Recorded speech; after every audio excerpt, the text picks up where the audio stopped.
அப்பனே பிள்ளையாரப்பா, இன்றைக்கு நான் எழுதுற கவிதையோட ஓகே ஆகணும்.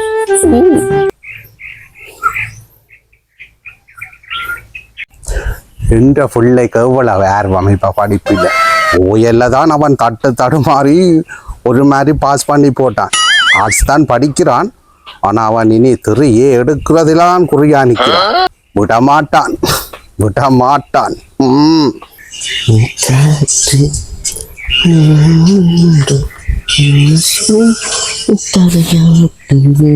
புள்ள படிக்கிறான்ட்டு நாங்கள் சும்மா இருக்கக்கூடாது. புள்ளைய உற்சாகமா படிக்க நாங்கள் உற்சாகப்படுத்தணும்.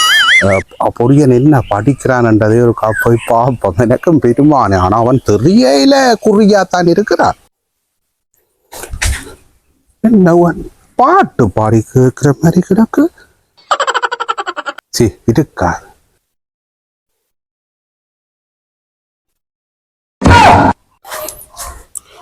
நீ காற்று நான் மரம். என்ன நீ காற்று நான் மரம்? இது தமிழ் பாடம் சார் இப்படித்தான் சொல்லி தந்த எழுத சொல்லி. என்ன தமிழ் பாடம் சார்? அது இப்போ அந்த புது சார் அப்படித்தான் சொன்னார். நீ காற்று நான் மரம் என்ன சொன்னாலும் தலையாட்டுவன்.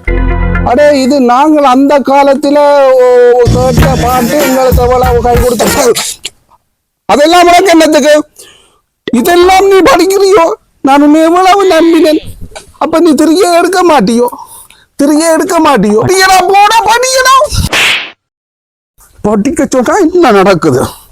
இருந்தாலும் நான் காற்று நீ மரம்.